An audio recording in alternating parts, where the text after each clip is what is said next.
Hello friends, मेरा नाम है कुलदीप सोनी और आप देख रहे हैं साइंटोफिलिक बाय कुलदीप सोनी। तो फ्रेंड्स, आज मैं आप लोगों को स्ट्रक्चर ऑफ प्रोटीन का सेकंड पार्ट बताने वाला हूं। पार्ट वन ऑलरेडी हमने डिस्कस कर रखा है। पार्ट वन में हम लोगों ने सीखा था प्राइमरी स्ट्रक्चर ऑफ प्रोटीन क्या होता है। पार्ट वन हम लोगों ने ऑलरेडी अपलोडेड है, उसमें हम लोगों ने सीख लिया था प्राइमरी स्ट्रक्चर ऑफ प्रोटीन क्या होती है। Primary structure of protein unstable होती है। अनस्टेबल होने के कारण वो खुद को स्टेबल करने के लिए वो सेकेंडरी स्ट्रक्चर में चेंज हो सकती है। सेकेंडरी स्ट्रक्चर कई तरह के हो सकते हैं, जिनमें से एक जो बहुत इंपॉर्टेंट है, जो आपके एग्जाम्स के लिए बहुत इंपॉर्टेंट है, वो अल्फ़ा हेलिक्स। वो हमने ऑलरेडी बता रखा है, वो भी पार्ट वन में ही बता दिया था। और आज हम इस पार्ट में बताएंगे बीटा शीट क्या होती है, बीटा शीट्स क्यों बनती हैं, कैसे बनती हैं, किन कंडीशंस में बनती हैं। तो उम्मीद है आप लोगों को पार्ट वन से मिलने वाला जो कॉन्सेप्ट है वो अच्छे से क्लियर हो चुका होगा। और अब आप लोग आगे का कॉन्सेप्ट सीखेंगे, बीटा शीट कैसे बनती है उनको देखेंगे। चलिए वीडियो को हम लोग अब स्टार्ट करते हैं। तो फ्रेंड्स, जैसा कि हम लोगों ने अल्फ़ा हेलिक्स में देखा था कि अल्फ़ा हेलिक्स में क्या हो रहा था, एक सिंपल सा रॉड लाइक स्ट्रक्चर था। अल्फ़ा हेलिक्स में क्या दिख रहा था, एक रॉड लाइक स्ट्रक्चर था ऐसा कुछ, और उसमें प्रोटीन की जो साइड चेन थी वो बाहर की ओर हमेशा थी। और ये जो रॉड लाइक स्ट्रक्चर था, ये जो रॉड लाइक स्ट्रक्चर था, वो जो कार्बन की या बोल सकते हो प्रोटीन की बैकबोन है वो बना रही थी। और वो क्या कर रही थी, एक हेलिक्स के मैनर में अरेंज हो जा रही थी। वहाँ पर हम लोग उसको अल्फ़ा हेलिक्स कहते हैं। यहाँ पर एक्चुअली में क्या होता है, यहाँ पर बीटा शीट, शीट का मतलब कुछ अलग नहीं है। शीट का मतलब नॉर्मल शीट, ये जैसे पेपर की शीट होती है वैसे ही शीट होती है। इसको हम लोग बोलते हैं बीटा शीट। ठीक है, यहाँ पर तो इसकी यूनिट को हम लोग बोलते हैं बीटा स्ट्रैंड। मतलब एक स्ट्रैंड, दो स्ट्रैंड, तीन स्ट्रैंड, ऐसे करके पूरी शीट के फॉर्म में अरेंज हो जाते हैं। वहाँ पे हेलिक्स के फॉर्म में अरेंज हो रहे हैं, यहाँ पे शीट के फॉर्म में अरेंज हो रहे हैं। ठीक है, तो इसलिए हम लोग इसको बीटा शीट बोलते हैं। और इसकी यूनिट, वहाँ पर अल्फ़ा हेलिक्स का स्ट्रैंड था, यहाँ पर यूनिट क्या कहलाई जाएगी, यहाँ पे बीटा स्ट्रैंड कहलाई जाएगी यूनिट। ठीक है, यहाँ पर अगर हम लोग देखते हैं बीटा शीट में राइस देखते हैं, तो राइस 3.5 एंगस्ट्रॉम का होता है। राइस मैंने बताया था, राइस क्या होता है, जब भी ये हेलिक्स वाले केस में अगर हम लोग समझे तो जैसे इन दो अमीनो एसिड्स के बीच में जो दूरी होती है उसको हम लोग बोलते हैं राइस। क्या बोलते हैं भैया, राइस बोल रहे थे। ठीक है, तो यहाँ पर कितना राइस रहता है, यहाँ पर राइस रहता है 3.5 एंगस्ट्रॉम का। आप लोग को जल्दी से राइम करना है और जो भी मन में आंसर आ रहा हो कि हेलिक्स में कितना था। बीटा में तो 3.5 होता है, हेलिक्स में कितना राइस होता है वो आप कर को अल्फ़ा हेलिक्स में जो भी आपके मन में आ रहा कमेंट करिएगा। आगे हम लोग आगे बढ़ते बोला जा रहा 2 or more beta strand beta sheet. अब जैसे हम लोग धागा देखते हैं ना, धागा या धागे मिल करके पूरा कपड़ा बना लेते हैं, है ना। एक धागे का रेशा, दो, तीन, चार, पाँच, छः, ऐसे। तो इसने क्या बना लिया, मेरी फिंगर को एक पर्टिकुलर धागे का रेशा समझ सकते हैं। ऐसे मिल करके इसने क्या बना लिया, एक शीट जैसा बना लिया। ठीक है, एक क्लॉथ शीट बना लिया। वैसे वहाँ पे प्रोटीन की शीट बनती है जिसको हम लोग क्या बोलते हैं, बीटा शीट बोलते हैं। कैसे बनती है, दो या दो से ज़्यादा बीटा स्ट्रैंड के मिलने से बीटा शीट बनती है। अब यहाँ पर ध्यान ये देना है कि यहाँ पर ये जो धागा हम बोल रहे थे, कोई भी धागा है, जैसे यहाँ पर धागे की अगर हम लोग बात करें तो एक पेप्टाइड चेन का स्ट्रैंड होता है। पेप्टाइड चेन का स्ट्रैंड जब भी होगा तो उसके दो एंड होंगे। एक एंड ऐसे लिख कर सकते हैं हम लोग, तो एक एंड जो होगा उसको एन टर्मिनस और दूसरा एंड जो होगा उसको हम लोग सी टर्मिनस कह सकते हैं। ठीक है, एक दूसरा एंड भी ऐसे और भी कई सारे स्ट्रैंड होते जाएंगे, पेप्टाइड स्ट्रैंड या पेप्टाइड चेन आप बोल सकते हो, ऐसे कई सारे होंगे।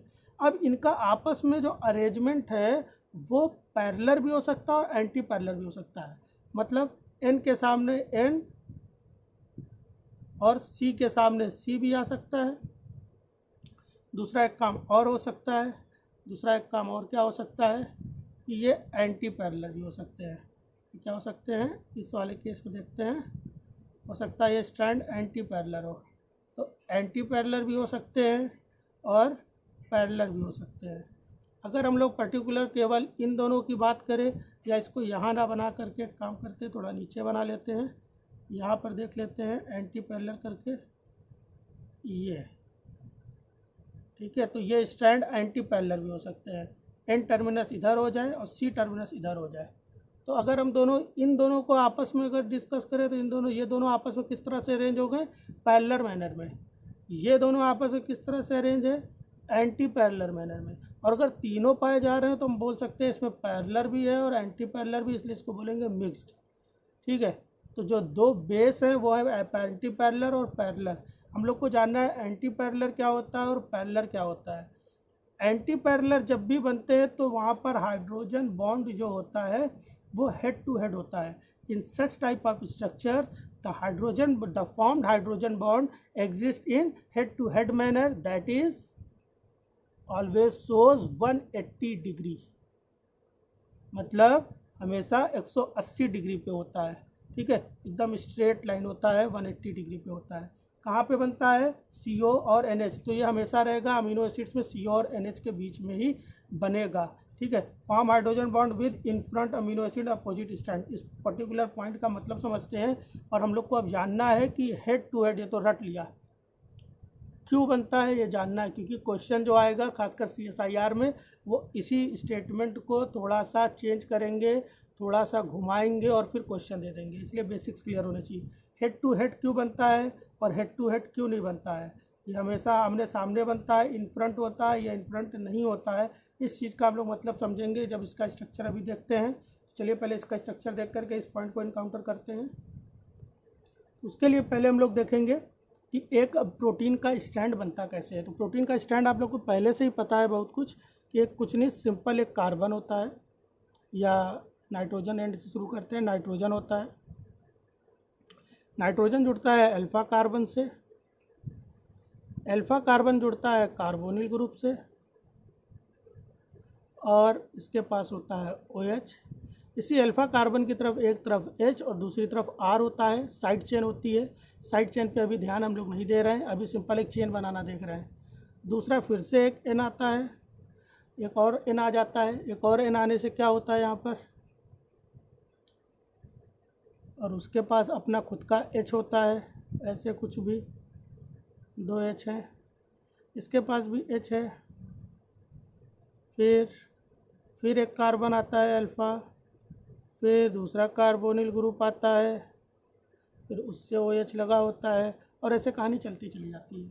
इन दोनों के वजह पेप्टाइड बॉन्ड बनने के लिए इसका H और इसका OH कैंसिल आउट हो जाता है और एक पेप्टाइड बॉन्ड बन जाता है। तो ओवरऑल हमको देखना क्या है कि ये चेन बनी कैसे।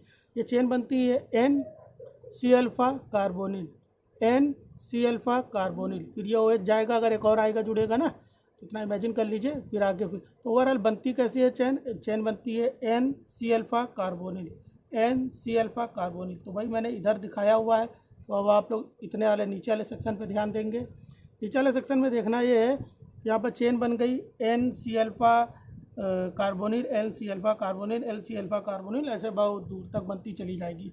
ठीक है, तो अब देख लेते हैं, मान लेते हैं इस वाले एंड को हमने इधर रेड से दिखा दिया और इधर वाले को ऑक्सीजन या O से दिखा दिया, ग्रीन कलर से दिखा दिया, तो ये एक एंड हो गया।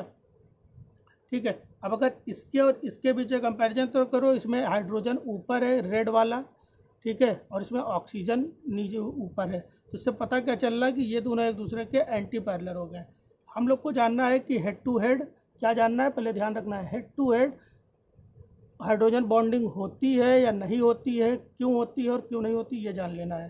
तो इसमें होती है और इसमें नहीं होती है जानना है। तो ये दोनों एक दूसरे के हो गए एंटी पैरेलल, देख लो रेड ग्रीन, इसमें अपोजिट आ रहा है ग्रीन रेड, तो एक दूसरे के हो गए एंटी पैरेलल। एक ऐसे है या एक ऐसे है, एक ऐसे है और दूसरा ऐसे है, ये दोनों एक दूसरे के हो गए एंटी पैरेलल। जब ये दोनों एक दूसरे के एंटी पैरेलल हो गए तो भैया कॉन्सेप्ट को यहाँ पे ग्रैब करेंगे, इसका कार्बोनिल ऑक्सीजन और हाइड्रोजन एक दूसरे के सामने आ जाएगा। जब सामने आ जाएगा तो एक सेकेंडरी अट्रैक्शन फोर्स लगेगा जिसको हम लोग हाइड्रोजन बॉन्ड बोलेंगे। ठीक है, ऐसे यहाँ पर भी बन जाएगा, ऐसे यहाँ पर भी बन जाएगा, ऐसे यहाँ पर भी बन जाएगा, लेकिन ध्यान रखना है ये बन जाएगा, बनने के चांस है, बनेंगे कि नहीं बनेंगे उसके लिए और भी बहुत सारे फैक्टर पार्टिसिपेट करते हैं, ऐसा नहीं कि लगातार बन ही जाएंगे। ठीक है, तो इस बात का भी ध्यान रखना है। बस हमको ये मुद्दा यहाँ पे समझाना था कि हेड टू हेड ओवरलैपिंग या head to head hydrogen bond बनता है। जब hydrogen bond head to head बनता है तो एक स्ट्रेट लाइन में बना, कुछ भी नहीं रटना है, कुछ भी नहीं रटना, आपको खुद पता चल गया कि एंटी पैरेलल होने पे ही चांस है बनने के। जब एक स्ट्रेट लाइन हुआ, जब एक स्ट्रेट लाइन हो गया तो यहाँ पर क्या हो गया, दूरी हो गई कम। ठीक है, बुक में जो बना होता है, बुक में कैसे बना होता है, बुक में ये चेन स्ट्रेट ना दिखा करके वो कैसे दिखाते हैं, वो ऐसे दिखाते हैं। ठीक है, तो वो ऐसे ही होती है, एक्चुअली में ऐसे ही होती है, मैंने समझाने के लिए बताया। फोल्डिंग होती है अभी उसके लिए हम लोग रामाचंद्रन प्लॉट में बहुत अच्छे से समझाया। रामाचंद्रन प्लॉट बहुत इंपॉर्टेंट है। जब भी आप वीडियो देखिए शुरू से, वीडियो नंबर 1 से मेरा चैनल खोलिए, चैनल में वीडियोस वाले सेक्शन में जाइए, उसको वीडियो नंबर 1 से देखिए।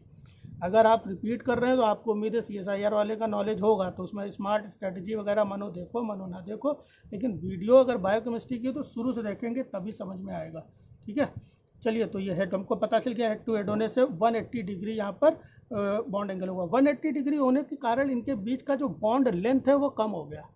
कुछ नहीं रटना है, ठीक है, आपको कुछ समझ में आ गया। जब सामने सामने है, जब सामने सामने अगर बॉन्ड बन रहा है हाइड्रोजन बॉन्ड, तो हो क्या रहा है, बॉन्ड एंगल 180 डिग्री हुआ। 180 डिग्री होने के कारण उनके बीच की जो दूरी है, बीच की दूरी क्या हो गई, कम हो गई।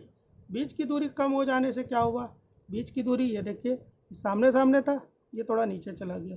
जब ये सामने हेड टू हेड है और ये क्या हो रहा है, थोड़ा क्रॉस वे में बन रहा है। ठीक है, जब हेड टू हेड है तो दूरी कम है। दूरी कम होने से क्या हो रहा है, दूरी कम होने से क्या हो रहा है, दूरी कम होने से होता है कि बॉन्ड मजबूत हो जाता है। बॉन्ड में बॉन्ड लेंथ जितनी कम होगी, बॉन्ड स्ट्रेंथ उतनी ज़्यादा होगी। ये सब स्टेटमेंट ध्यान से सुनते रहो, इसी तरह के स्टेटमेंट आते रहते हैं, तो हर चीज़ लिख भी नहीं सकते हो। कुछ स्ट्राइकिंग पॉइंट लगे तो आप उसके नोट्स बनाते रहो, लिखते रहो। तो ये हो गया, ऐसे बन गया। ठीक है, ये बनेगा कि नहीं बनेगा फिर से मैं रिपीट कर रहा हूँ, इसके लिए और भी बहुत सारे क्राइटेरिया हैं। ठीक है, लेकिन हेड जब भी बनेगा, हेड टू हेड बनेगा, बॉन्ड एंगल 180 होगी। 180 होने के कारण बॉन्ड स्ट्रेंथ ज़्यादा होगी। इससे एक चीज़ और पता चला, बॉन्ड स्ट्रेंथ ज़्यादा होने से स्टेबिलिटी ज़्यादा होगी, और स्टेबिलिटी जितनी ज़्यादा होती है, पार्ट 1 में मैंने बता रखा है, अकरेंस भी उतनी ज़्यादा होगी। तो कुछ नहीं रटना, इससे पता चला कि ये एंटी पैरेलल की अकरेंस ज़्यादा होगी। ठीक है, इसकी अकरेंस ज़्यादा होगी। अब पैरेलल करते हैं। अब इसी का सेम मैंने सेक्शन यहाँ पे बना दिया, ग्रीन रेड सेम सेक्शन मैंने बना दिया। सेम सेक्शन बना दिया, इससे क्या पता चल रहा है, यहाँ पर देखते हैं। इसी का सेम पार्ट मैंने इधर बना दिया। अब यहाँ पर आप देखिए, चलिए इसको इधर करके देख लेते हैं। C डबल बॉन्ड O, ठीक है, NH, समझने के लिए इधर करे दे रहे हैं जिससे आपको अच्छे से पता चल जाए। C डबल बॉन्ड O और ये H इधर ले आते हैं। अब आप खुद ही सोचिए, यहाँ पर अब हेड टू हेड होने पर, पैरेलल होने पर क्या हो रहा है, C डबल बॉन्ड O और C डबल बॉन्ड O एक दूसरे के सामने आ रहा है। सामने आएंगे तो क्या होगा, बॉन्ड बनेगा, नहीं बनेगा। बॉन्ड कहाँ बनता है, C डबल बॉन्ड O और NH के बीच में। यहाँ क्या, यहाँ पे बन जाएगा, नहीं तो फिर ये किससे बॉन्ड बनाएगा, ये कहीं पे दूर पे बॉन्ड बनाएगा। ये यहाँ पे बॉन्ड बना सकता है, ये यहाँ पे बॉन्ड बना सकता है। ठीक है, ये यहाँ पे बॉन्ड बना सकता है, या ये कहीं पे दूर पे बॉन्ड बना सकता है। सॉरी, ये थोड़ा गलत लिखा है, उसको सही कर देते हैं। ये N है, ठीक है, यहाँ पे बॉन्ड बना सकता है, बना सकता है, फिर बोल रहा हूँ बना सकता है। ठीक है, बनाएगा कि नहीं बनाएगा, वो और भी कंडीशंस हैं। वो पर्टिकुलर प्रोटीन किस इन्वायरमेंट में है, उस इन्वायरमेंट की पोलैरिटी कितनी है, उस इन्वायरमेंट में हाइड्रोफोबिक इंटरैक्शन कैसा है, उस पर भी डिपेंड करता है। पर्टिकुलर अमीनो एसिड किस टाइप की है, उस पर भी डिपेंड करता है। हाइड्रोजन बॉन्ड कब बनता है, जब हाइड्रोजन किसी हाईली इलेक्ट्रोनिगेटिव एलिमेंट के कांटेक्ट में आता है। तो इलेक्ट्रोनिगेटिव एलिमेंट के लोन पेयर, या बोल सकते हो इलेक्ट्रोनिगेटिव एलिमेंट के इलेक्ट्रॉन्स हाइड्रोजन की ओर अट्रैक्ट होने लगते हैं, जिससे क्या होता है, उनके बीच में एक हाइड्रोजन बॉन्ड बनता है, जिसके अंदर पोलर कैरेक्टर ज़्यादा होता है। ये हाइड्रोजन बॉन्ड की डेफिनेशन हो गई। वो बहुत सारे एक्सटेंसिव और इंट्रेंसिक फैक्टर पर डिपेंड करता है। इंट्रेंसिक फैक्टर्स की अगर हम लोग बात करें, तो कोई पर्टिकुलर प्रोटीन किस तरह के इन्वायरमेंट में है, मतलब साइटोप्लाज्म है तो वहाँ पे कैसी कंडीशन है, या जहाँ पर भी अलग अलग एग्जिस्टिंग साइट्स होती है जहाँ पे प्रोटीन एग्जिस्ट कर सकती है, वहाँ पर किस इन्वायरमेंट में है उस पर डिपेंड करता है। और ये सारे कंडीशंस कहलाई जाती हैं, क्या है, एक्सट्रेंसिक। क्या कहलाई जाती हैं, एक्सट्रेंसिक फैक्टर्स। इसके अलावा कुछ इंट्रेंसिक फैक्टर्स भी होते हैं जो हाइड्रोजन बॉन्ड की स्ट्रेंथ को, अकरेंस को रेगुलेट करते हैं। और वो इंट्रेंसिक फैक्टर जो डिपेंड होते हैं, वो डायरेक्टली डिपेंड होते हैं किसके ऊपर, आर के ऊपर। और आर क्या करता है, आर रेगुलेट कराता है अमीनो एसिड के टाइप को। अमीनो एसिड कैसा होगा वो आर पे डिपेंड होता है। तो उस तरह से आपको ये पता चल गया कि जो पैरेलल अगर हो जाएंगी, एक दूसरे के पैरेलल है, ऑक्सीजन के सामने ऑक्सीजन, कार्बन अल्फा के कार्बन अल्फा, ये सब पैरेलल हो गई, तो बॉन्ड कैसा बन रहा है, बॉन्ड क्रॉस वे में बन रहा है। ठीक है, बॉन्ड क्रॉस वे में बन रहा है। मिक्स्ड हो गया, तो मिक्स्ड में देखो ये दोनों एक दूसरे के पैरेलल हैं। ठीक है, पैरेलल होने के बॉन्ड क्रॉस हो रहा है, और एंटी पैरेलल है तो बॉन्ड हेड टू हेड है। फिर देखो ये एक दूसरे के एंटी पैरेलल है तो बॉन्ड हेड टू हेड हो रहा है। तो हेड टू हेड और क्रॉस मैनर, दोनों मैनर में बन सकता है, डिपेंड करता है वहाँ पर प्रोटीन की चेन या बीटा स्ट्रैंड किस मैनर में अरेंज है। याद रखने वाला कॉन्सेप्ट यहाँ पर यह है कि राइस 3.5 होती है, 3.5 ऐसे बोल देंगे कि एक अमीनो या एक बीटा स्ट्रैंड है जिसके पास 200 अमीनो एसिड है, 500 अमीनो एसिड्स हैं, बताओ उसकी लेंथ कितनी होगी। इस तरह का कुछ भी ड्रामा दे देंगे। इस तरह के जो फैक्ट्स हैं वो आपके क्लियर होने चाहिए, ठीक है। तो अब समझ में आ गया। अब ये हो गया अनस्टेबल। जब अनस्टेबल हो गया तो इसकी अकरेंस भी कम हो गई। तो क्वेश्चन इस तरह से भी आ सकता है। क्वेश्चन भी अपने मन में सोचते रहिए, एंटी पैरेलल बीटा शीट ज़्यादा अकर करती है या पैरेलल, क्यों करती है, उस पर खूब लंबे लंबे से स्टेटमेंट आ गए। तो उसमें से एक पॉइंट ये भी हो गया कि दोनों की head to head hydrogen bond बनता है और बॉन्ड लेंथ कम होती है, स्टेबिलिटी ज़्यादा होती है, इसलिए अकरेंस ज़्यादा होती है, ठीक है। एग्जाम्पल दिया गया जैकबिन प्रोटीन, ठीक है। इसके अलावा अब हम लोग आ जाते हैं कुछ अदर सेकेंडरी स्ट्रक्चर्स, ठीक है। तो ये दो का जो डिस्क्रिप्शन है वो इम्पोर्टेंट था। दो का डिस्क्रिप्शन मैंने दे दिया। कौन कौन सा दे दिया? अल्फा हेलिक्स के बारे में पूरा बता दिया और बीटा शीट के बारे में बता दिया, जो एग्जाम्स के पॉइंट ऑफ व्यू के लिए बहुत इंपॉर्टेंट है। लेकिन इसके अलावा और भी बहुत सारे सेकेंडरी स्ट्रक्चर्स हैं जो आपके एग्जाम्स में जिनसे रिलेटेड न्यूमेरिकल आते हैं, तो वो मैंने अलग से एक शीट बना दी है। और ध्यान रखिएगा इसमें भी क्या क्या इंपॉर्टेंट है। देखो इसमें इंपॉर्टेंट क्या है, जैसे एंटी पैरेलल जो है उसकी राइज 3.4 है, ठीक है, और पैरेलल की कितनी है? 3.2 है यहाँ पर, ठीक है। एंटी पैरेलल और पैरेलल की 3.2 है। ये सब इंपॉर्टेंट नहीं है इतना ज़्यादा। इंपॉर्टेंट क्या है आपका? इंपॉर्टेंट एक हो गया आपका अल्फा हेलिक्स के पूरा डाटा अच्छे से पता होना चाहिए, ठीक है। और एक आपका हो गया पाई हेलिक्स, ये रहा पाई हेलिक्स इंपॉर्टेंट है, इसको याद रखिएगा। और क्या है? और एक आपका हो गया आपका पॉलीप्रोलिन, ठीक है, ये इंपॉर्टेंट है, इनसे क्वेश्चंस आए हुए हैं, ठीक है। तो ये पूरा डाटा नहीं याद रखना है। याद क्या रखना है? याद आपको रखना है, ठीक है। इसमें इस तरह से क्वेश्चंस आ जाएंगे कि बताओ सबसे ज़्यादा या कोई एक पर्टिकुलर टाइप की प्रोटीन थी। क्वेश्चन ध्यान से सोचो क्या बता रहा हूँ मैं। पर्टिकुलर टाइप की प्रोटीन थे जिसका कन्फर्मेशन अल्फा हेलिक्स था, वो पाई हेलिक्स में चेंज हो गया, ठीक है। बताओ उसके कन्फर्मेशन में चेंज होने के कारण उस पर्टिकुलर स्ट्रैंड की लेंथ में क्या चेंज आएगा। तो देख लो इसमें 1.5 है, इसमें 1.15 है। इससे पता चला कि राइस कम हो गई।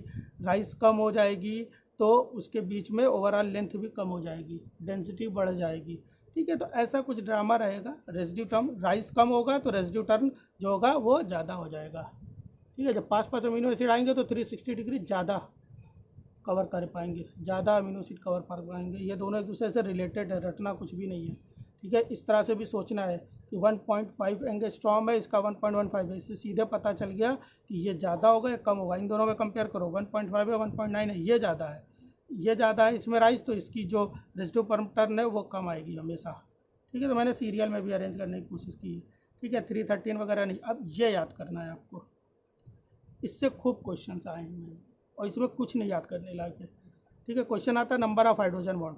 कोई एक पर्टिकुलर प्रोटीन है जो 310 टाइप का कॉन्फर्मेशन लिए हुए है, तो 310 टाइप का कॉन्फर्मेशन लिए हुए पूछ लिया जाएगा बताइए जरा भैया उसके अंदर हाइड्रोजन बॉन्ड्स का नंबर कितना होगा। तो पर्टिकुलर प्रोटीन के अंदर बोल दिया गया कि उसके पास 144 अमीनो एसिड्स हैं और 310 कन्फर्मेशन है। तो बताओ हाइड्रोजन बॉन्ड कितने बनेंगे। तो जितने भी हैं 3 माइनस कर दो, तो कितने हाइड्रोजन बॉन्ड बनेंगे? 141, ठीक है। दूसरा ये 310 में 3 खुद बोल रहा है। अल्फा हेलिक्स आपको पता होना चाहिए, अल्फा हेलिक्स का 4 होता है, अल्फा 4 याद रहेगा, ठीक है। पाई खुद ही कह रहा, पाई क्या लग रहा है? 1 2 3 4 5 क्या लग रहा है? पाई 5, ठीक है। 313 याद रखना N4 होता है, 313 और अल्फा हेलिक्स ये याद रखना 313 को क्या करें N4, या 13 है तो इससे याद रख लेना क्या हो गया 4 हो गया। 313 में क्या है 13 है, 1 + 3 = क्या होता है 4, तो इसमें 4 हो जाएगा N-4, और 2.27 रिबन को N-2 है। तो इस तरह से ये इंपॉर्टेंट टॉपिक हो गए। इससे न्यूमेरिकल अब सॉल्व करिए। अब मैंने मतलब भर का जो भी पोर्शन है बायोकेमिस्ट्री का कवर कर दिया है, ठीक है। जो मैंने एक सीट दी थी वो पूरा मैं कवर करूँगा, लेकिन अब आप इतने लायक हो चुके हो बायोकेमिस्ट्री, जो हमारी एक एक वीडियो देख रहे हैं वो चाहे फ्रेशर हो या रिपीटर्स हो, डजेंट मैटर, वो अनसॉल्व सॉल्व करने के लायक हो चुके हैं। तो आप लोग प्लीज़ अनसॉल्व खरीद लीजिए, जहाँ पर यूनिट वाइज हो। मैं एक एग्जांपल दे रहा हूँ, कैटलिस्ट वालों की अनसॉल्व यूनिट वाइज रहती है, वो आप खरीद सकते हो, ऑनलाइन भी अवेलेबल रहती है। बाकी मुझे ज़्यादा कुछ पता नहीं उसके बारे में, कैसे मिलेगी क्या मिलेगी वो देख लीजिएगा, ठीक है। उससे सॉल्व करना शुरू करिए। अब क्वेश्चंस आपके सॉल्व होने लगेंगे। जो टॉपिक अभी तक मैंने नहीं पढ़ाया है उसके सॉल्व करने के लिए आप समय बिल्कुल भी नहीं बर्बाद करेंगे, ठीक है। वो टॉपिक में समय लगाएंगे जो मैंने पढ़ा दिया है, और वो अगर आपका हो नहीं पा रहा है तो उसको सॉल्व करने की कोशिश करते रहिए, इधर उधर पता करिए। जो पढ़ा ही नहीं है उसको सॉल्व बिल्कुल नहीं करना है। आने वाले टॉपिक में हम लोग पढ़ने जा रहे हैं अभी, इसके बाद टर्सरी स्ट्रक्चर, जहाँ पे मायोग्लोबिन को डिस्कस कर दूंगा उसी के साथ। इसके बाद क्वाटरनरी स्ट्रक्चर में हम लोग पढ़ लेंगे उसी के साथ हीमोग्लोबिन को, और बोहर इफेक्ट्स को भी उसी में पढ़ लेंगे। तो बोहर इफेक्ट्स को भी उसी में पढ़ लेंगे। तो आने वाली वीडियो बड़ा इंटरेस्टिंग होने वाली है। स्ट्रक्चर ऑफ प्रोटीन पूरी तरह से कंप्लीट हो जाएगा, और प्रोटीन टॉपिक ही पूरी तरह से कंप्लीट हो जाएगा। फिर हम लोग थर्मोडाइनमिक्स की तरफ मूव करेंगे। तो मेजर पार्ट जो है वो, मेजर चंक जो है वो कंप्लीट हो चुका है। आपको अगर वीडियो का कंटेंट समझ में आ रहा है और मैं इसी तरह की वीडियो और स्ट्रक्चरल वे में बनाता रहूँगा, तो आप मेरे चैनल को सब्सक्राइब करिए, वीडियो को लाइक करिए, भाग मत जाइए भैया, वीडियो को लाइक कर दीजिए, ठीक है। कोई सजेशन हो कमेंट सेक्शन में दे दीजिए, मुझे बता दीजिए। कुछ गलत बोल गया हूँ तो वो ज़रूर बता दीजिए। तब तक के लिए बाय बाय, थैंक यू, जय हिंद।